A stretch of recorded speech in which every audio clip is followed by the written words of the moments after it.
Hello everyone, welcome back to my channel. I am Twinkle Tiwari. ये polity PYQ का part 8 होने वाला है। इससे पहले हमने 130 क्वेश्चंस कर लिए हैं। अब हम 131 से स्टार्ट करने वाले हैं। सो वीडियो स्टार्ट करते हैं। Consider the following statement. The legislative council of state in India can be larger in size than half of the legislative assembly of that particular state. No भाई, ये गलत हो जाती है। कैसे? कॉन्स्टिट्यूशन के अंदर क्या लिखा हुआ है कि जो स्टेट लेजिस्लेटिव काउंसिल होगी उसका साइज़ क्या होगा? 1/3 ऑफ स्टेट लेजिस्लेटिव असेंबली। तो ये तो लार्जर बता रहा है, तो ये स्टेटमेंट अपनी गलत हो गई है। और देखो, जो हमारा कॉन्स्टिट्यूशन है वो क्या प्रोवाइड करवाता है? उसकी maximum and minimum limit provide करवाता है। और मिनिमम लिमिट क्या कहती है कि 40 मेंबर से कम नहीं होने चाहिए। 40 मेंबर तो होनी चाहिए, और मैक्सिमम कितने होंगे? इतने हो सकते हैं। जो स्टेट लेजिस्लेटिव असेंबली है उसका 1/3। कॉन्स्टिट्यूशन तो मैक्सिमम और मिनिमम लिमिट प्रोवाइड करवा रहा है, लेकिन जो पार्लियामेंट होगी वो उसकी एक्चुअल स्ट्रेंथ बताएगी कि एक्चुअल में कितनी स्ट्रेंथ होनी चाहिए। ये ध्यान रखना, पार्लियामेंट बताएगी कि स्टेट लेजिस्लेचर नहीं बताएगा, पार्लियामेंट बताएगी। ओके, तो ये स्टेटमेंट अपनी गलत हो जाती है। The governor of state nominates the chairman of the legislative council of that particular state. No, ये भी गलत हो जाता है। देखो, जो स्टेट लेजिस्लेचर होते हैं इसके 3 पार्ट होते हैं। एक तो स्टेट लेजिस्लेटिव असेंबली और एक स्टेट लेजिस्लेटिव काउंसिल, तीसरा क्या होता है? गवर्नर। सेम हमने पार्लियामेंट के उस केस में देखा था ना कि स्टेट लेजिस्लेटिव असेंबली की जगह लोकसभा हो जाता है, और स्टेट लेजिस्लेटिव काउंसिल की जगह राज्यसभा आ जाएगा, और इसकी जगह प्रेसिडेंट आ जाता है। तो जो स्टेट लेजिस्लेटिव असेंबली को जो प्रिसाइड करता है उसको स्पीकर बोलते हैं, और काउंसिल को जो प्रिसाइड करेगा उसको चेयरमैन बोलते हैं। और चेयरमैन को गवर्नर नॉमिनेट नहीं करता है, इसको इलेक्ट किया जाता है अमंग इट्स मेंबर। जितने ये मेंबर होंगे इनमें से किसी एक इंसान को इलेक्ट करके चेयरमैन बनाया जाएगा। इसको गवर्नर नॉमिनेट नहीं करता है। तो ये ऑप्शन भी अपना गलत हो जाता है, और इसमें करेक्ट पूछा है, तो इसमें करेक्ट कोई भी नहीं है। तो neither 1 nor 2, D.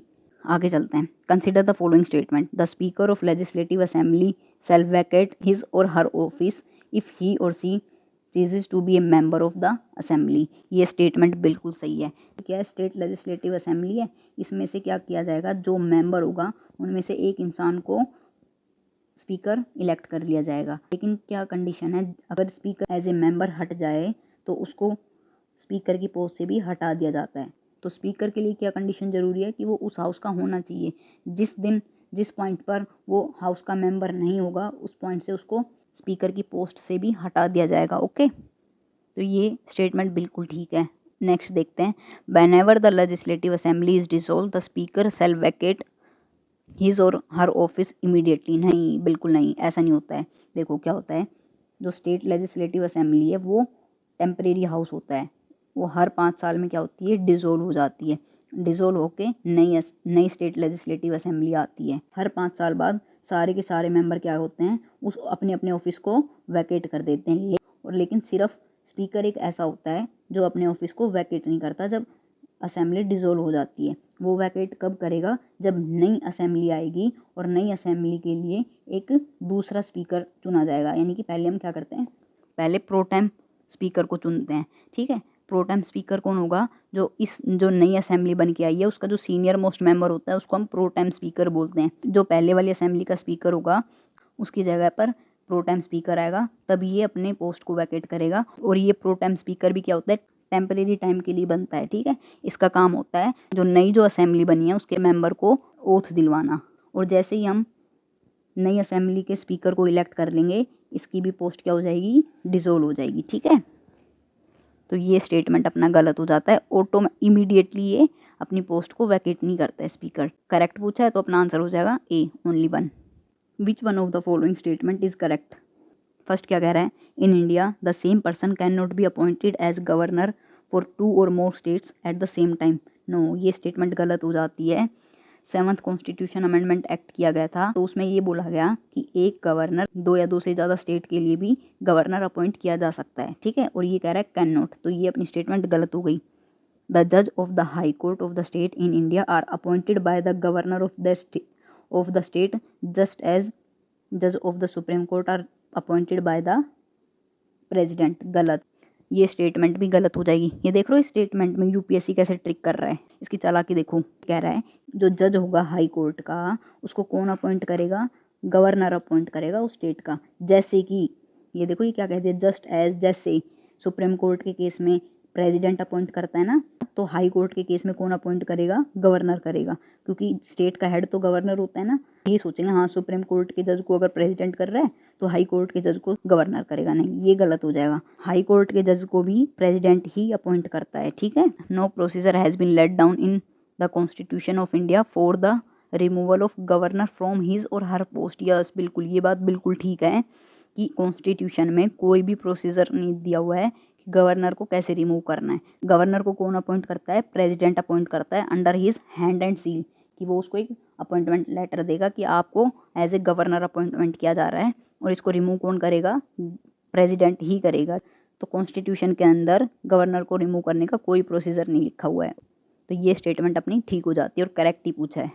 In the case of union territory having a legislative setup the CM is appointed by the lieutenant governor on the basis of majority support. ये भी गलत हो जाएगा, क्यों, क्योंकि जो यूनियन टेरिटरी एक्ट है 1963 का, वो क्या कहता है कि जिस जिस यूनियन टेरिटरी में लेजिस्लेटिव सेटअप होगा तो उस यूनियन टेरिटरी में CM को कौन अपॉइंट करेगा, प्रेसिडेंट अपॉइंट करेगा, बट जो ओथ दिलाएगा वो कौन दिलाएगा, लेफ्टिनेंट गवर्नर दिलाएगा। Which of the following are the discretionary power given to the governor of a state. Governor की डिस्क्रिशनरी पावर के बारे में बात कर रहे हैं। गवर्नर के पास दो पावर होती है, एक तो डिस्क्रिशनरी पावर होती है जो वो अपनी मर्जी से खुद बिना काउंसिल ऑफ मिनिस्टर की एडवाइस से ले सकता है। Sending a report to the president of India for imposing the president rule. Yes, बिल्कुल ये गवर्नर की डिस्क्रिशन होती है। गवर्नर प्रेसिडेंट को एक रिपोर्ट देगा और उसमें बताएगा कि जो ये स्टेट है वो अच्छे से काम नहीं कर रहा है, अकॉर्डिंग टू कॉन्स्टिट्यूशन काम नहीं कर रहा है, तो वो प्रेसिडेंट रूल इम्पोज करवाने के लिए रिपोर्ट भेज सकता है। और ये ऐसा करने के लिए उसको काउंसिल ऑफ मिनिस्टर से पूछने की ज़रूरत नहीं होती है। देखो मैं आपको बताती हूँ नॉर्मली क्या चीज़ होती है। काउंसिल ऑफ मिनिस्टर होती है, उसको हेड कौन करेगा, यूनियन के केस में, सेंटर के केस में कौन हेड करता है, प्राइम मिनिस्टर हेड करता है। तो क्या होता है, ये काउंसिल ऑफ मिनिस्टर क्या करती है, प्रेसिडेंट को एडवाइस करती है कि आपको ऐसे काम करना है। प्रेसिडेंट अपनी मर्जी से कोई काम नहीं कर सकते हैं, वो तभी काम करेंगे जब काउंसिल ऑफ मिनिस्टर उसको एडवाइस करेगी और जैसा जैसा बोलेगी वैसा ही करना पड़ेगा, ठीक है।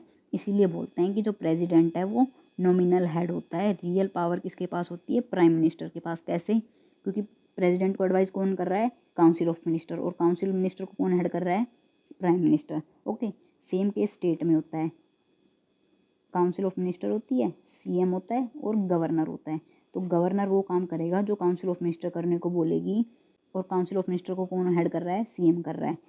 लेकिन कुछ कुछ केसेस ऐसे होते हैं जिसमें प्रेसिडेंट अपनी मर्जी से चीज़ें कर सकता है। वो कब होगा, एक एग्जांपल लेके बताती हूँ। वैसे 2-3 केस होते हैं, एक एग्जांपल से बताऊंगी। लोकसभा को डिसोल्व करना है, कब, जब रूलिंग पार्टी के पास मेजोरिटी ना हो, उस वक्त अगर उसको रिमूव करना है तो ये पावर प्रेसिडेंट की खुद की होगी, ठीक है। इस केस में जब रूलिंग पार्टी के पास मेजोरिटी ना हो तब, ओके। ऐसे ही सेम गवर्नर के पास भी कुछ पावर्स होती है जो वो अपनी मर्जी से उसको यूज़ कर सकता है, तो उसमें से एक ही हो गई अपॉइंटिंग द मिनिस्टर्स। नहीं, मिनिस्टर को अपॉइंट कौन करता है, गवर्नर करता है, लेकिन वो उसकी डिस्क्रिशनरी पावर नहीं होती। वो किसके कहने पर अपॉइंट करेगा, CM के कहने पर अपॉइंट करता है, ठीक है। जिस जिस इंसान को CM बोलेगा मिनिस्टर अपॉइंट करना है, उस इंसान को गवर्नर अपॉइंट कर देगा। तो ये ऑप्शन हमारा चला जाता है, तो ये ऑप्शन कट गया, तो सेकंड ऑप्शन गया। हमसे करेक्ट पूछा है तो सेकंड ऑप्शन इसमें है, तो ये अपना आंसर नहीं होगा। इसमें भी सेकंड है, ये भी अपना आंसर नहीं होगा। सेकंड इसमें भी है, तो ये भी अपना आंसर नहीं होगा। तो ऑटोमेटिकली अपने पास आंसर आ गया B, 1 and 3। Reserving certain bill passed by the state legislature for the consideration of president of India. देखो क्या होता है, जब भी कोई स्टेट लेजिस्लेचर में बिल लेके आया जाता है तो स्टेट लेजिस्लेटिव असेंबली के पास जाता है, स्टेट लेजिस्लेटिव काउंसिल पास जाता है। दोनों पास कर देंगे तो वो बिल जाएगा गवर्नर के पास। अब गवर्नर के पास क्या ऑप्शन होता है, या तो उसको पास कर देगा, या उसको रिजेक्ट कर देगा, या वापस उसको फिर से भेज देगा कंसिडरेशन के लिए, या फिर क्या कर सकता है, वो इस बिल को प्रेसिडेंट के पास भेज सकता है कंसिडरेशन के लिए कि स्टेट लेजिस्लेचर इस तरह का बिल लेके आ रही है, एक बार आप देख लो। ये भी गवर्नर अपनी खुद की मर्जी से करता है। इसको ये करने के लिए काउंसिल ऑफ मिनिस्टर नहीं बोलता है कि आप इसको प्रेसिडेंट को रेफर करो, ठीक है। तो ये ऑप्शन भी अपना ठीक हो जाएगा। Making the rules to conduct the business of state government, नहीं, इसके लिए भी काउंसिल ऑफ मिनिस्टर उसको क्या करती है, एडवाइज करती है। तो अपना आंसर हो गया 1 and 3। Next, consider the following statement, the chief secretary in A state is appointed by the governor of that state. नहीं, ये गलत हो जाता है। इसको अपॉइंट नहीं किया जाता है, इसको सेलेक्ट किया जाता है। और इसको सेलेक्ट कौन करता है? सीएम सेलेक्ट करता है। हालांकि जो भी ये जो सीएम इसको सेलेक्ट कर रहा है वो किसके नाम पे सेलेक्ट किया जाता है? गवर्नर के नाम पे सेलेक्ट किया जा रहा है, लेकिन इसको सेलेक्ट कौन करता है? सीएम सेलेक्ट करता है। तो ये स्टेटमेंट अपनी गलत हो जाती है। Next, the chief secretary in A state has fix tenure, नहीं, ये भी गलत है, इसकी कोई भी फिक्स टेन्योर नहीं है। हालांकि स्टेट रिफॉर्म एक्ट आया था, उसके अंदर बोला गया है कि इसकी टेन्योर 3 से 4 साल होना चाहिए, बट कहीं पर भी डिफाइन नहीं है कि इसका टेन्योर कितना होना चाहिए। ओके, तो ये स्टेटमेंट भी गलत होगी। तो अपना आंसर आ जाएगा डी, नाइदर 1 नोर 2। इसमें करेक्ट पूछा था। आगे चलते हैं। Consider the following statement, no criminal proceeding shall be instituted against the governor of India in any court during his term of office. Yes, बिल्कुल ठीक बात बोली गई है। जो गवर्नर होता है उस पर कभी भी क्रिमिनल प्रोसीडिंग नहीं चल सकती। कब तक? जब तक वो उस पोस्ट पर है। सेम प्रेसिडेंट के केस में होता है ना, कि जब तक वो प्रेसिडेंट उस पोस्ट पर है तब तक उसके अगेंस्ट क्रिमिनल प्रोसीडिंग नहीं चलेगी। अगर उसके अगेंस्ट क्रिमिनल प्रोसीडिंग चलानी है तो पहले उसको रिज़ाइन करना पड़ेगा, ठीक है, उसके बाद उसके अगेंस्ट क्रिमिनल प्रोसीडिंग स्टार्ट होती है। सेम गवर्नर के केस में होता है। हाँ, लेकिन इनके अगेंस्ट सिविल प्रोसीडिंग स्टार्ट की जा सकती है। उसके लिए 2 महीने का नोटिस देना पड़ेगा पहले इनको, ठीक है, कि आपके अगेंस्ट सिविल प्रोसीडिंग स्टार्ट की जा रही है। तो ये स्टेटमेंट ठीक है, क्रिमिनल प्रोसीडिंग नहीं होती है। The emoluments and allowance of the governor of state shall not be diminished during his term of office. Yes, बिल्कुल सही बोला है ये, कि अगर एक बार किसी इंसान को गवर्नर अपॉइंट कर लिया जाता है तो जब तक वो उसकी पोस्ट पर है तब तक उसकी अलाउंसेस को, उसकी सैलरी को कम नहीं कर सकते। शैल नॉट बी डिमिनिश्ड, उसको इंक्रीज़ कर सकते हैं, लेकिन जब तक वो उस पोस्ट पर है उसको डिक्रीज़ नहीं किया जा सकता। ये भी स्टेटमेंट अपनी सही हो जाती है और करेक्ट ही पूछा है, तो आंसर हो जाएगा C, both 1 and 2। With reference to the legislative assembly of a state in India consider the following statement, the governor make a customary address to members of the house at the commencement of first session of the year. Yes, ये बात बिल्कुल ठीक है। कितने session होते हैं? Budget session होता है, मॉनसून सेशन होता है और विंटर सेशन होता है। तो गवर्नर क्या करेगा? साल का जो भी पहला सेशन होगा उसको कौन बुलाएगा? उसको एड्रेस कौन करेगा? गवर्नर करेगा। और सेकंड कब करता है एड्रेस?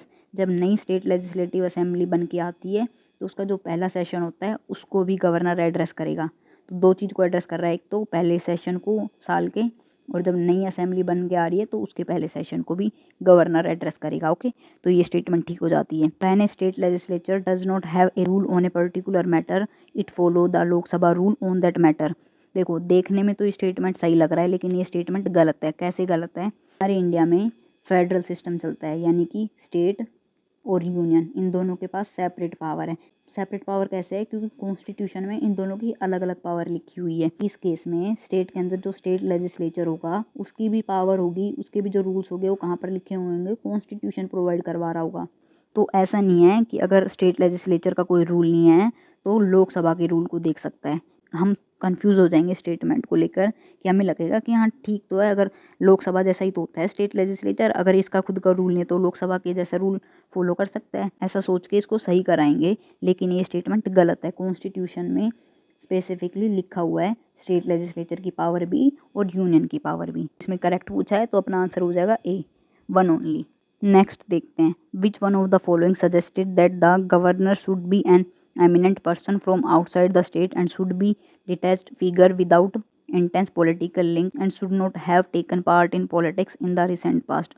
ये बोल रहा है कि इनमें से किसने ये बात सजेस्ट की थी कि जो गवर्नर होगा वो स्टेट के बाहर का होना चाहिए और उसका कोई भी पॉलिटिकल लिंक नहीं होना चाहिए। इसका आंसर हो जाएगा सी, सरकारिया कमीशन। सेंटर और स्टेट के रिलेशन के लिए कौन सा कमीशन बनाया गया था? सरकारिया कमीशन बनाया गया था। 139 देख रहे हैं, द सेल्स टैक्स यू पे while purchasing A toothpaste is a. तो इसका आंसर आएगा tax imposed and collected by the state government. जो भी सेल्स टैक्स होता है तो उसको इम्पोज कौन करता है? स्टेट गवर्नमेंट करती है, और उसको कलेक्ट भी स्टेट गवर्नमेंट करती है। देखो, इस तरह के क्वेश्चन कभी कभी पूछ लिए जाते हैं, ये आउटडेटेड हो चुके हैं। काफ़ी सालों से इस तरह के क्वेश्चन नहीं पूछे जा रहे हैं। अब नेक्स्ट देखते हैं, the constitution 73rd constitution amendment act 1992 which aims at promoting the Panchayati Raj institution in the country provides for which of the following. ये बोल रहा है कि जो 73rd कॉन्स्टिट्यूशन अमेंडमेंट एक्ट लेके आए थे हम 1992 में, तो क्या चीज़ प्रोवाइड करवा रहा है? देखो, 73rd कॉन्स्टिट्यूशन अमेंडमेंट एक्ट से हम पंचायती राज इंस्टीट्यूशन लेके आए थे लोकल लेवल पर। जो थर्ड लेवल होता है ना, पहला क्या होता है सेंटर, सेकंड लेवल पर आता है स्टेट, और स्टेट के नीचे आता है local government. Grass root level पर लेके आई गई थी bye 73rd constitution amendment act. तो ये बोल रहा है कि ये चीज़ क्या प्रोवाइड करवाता है, constitution of district planning committee. Yes, ये बिल्कुल ये चीज़ प्रोवाइड करवाता है। ये चीज़ लिखी हुई है कि डिस्ट्रिक्ट प्लानिंग कमेटीज़ बनाई जाएगी जो प्लान करेगी सारी चीज़ों को, ठीक है। उसके बाद state election commission to conduct all panchayat elections. Yes, 73rd constitution amendment act के थ्रू स्टेट इलेक्शन कमीशन लेके आया गया था। देखो एक चीज़ बताती हूँ मैं, इलेक्शन कमीशन है यूनियन का, सेंटर का जो इलेक्शन कमीशन है वो किस किस के इलेक्शन कंडक्ट करवाता है, पार्लियामेंट के करवाता है, स्टेट लेजिस्लेचर के करवाता है, प्रेसिडेंट के करवाता है और वाइस प्रेसिडेंट के करवाता है। हम कंफ्यूज हो जाते हैं कि ये स्टेट इलेक्शन कमीशन है तो वो स्टेट की इलेक्शन भी करवाता होगा। नहीं, स्टेट इलेक्शन कमीशन सिर्फ और सिर्फ लोकल गवर्नमेंट के इलेक्शन करवाने के लिए बनाया गया था, ठीक है। स्टेट लेजिस्लेचर का इलेक्शन भी कौन करवाता है, सेंटर का जो इलेक्शन कमीशन है वो करवाता है। Establishment of state finance commission. Yes, बिल्कुल इसके थ्रू हमने स्टेट फाइनेंस कमीशन को बनाया था। तो ये तीनों ऑप्शन ठीक हो जाते हैं और हमसे करेक्ट ही पूछा है, तो आंसर हो जाएगा 1 2 3 डी। नेक्स्ट देखते हैं, consider the following statement in India A metropolitan planning committee.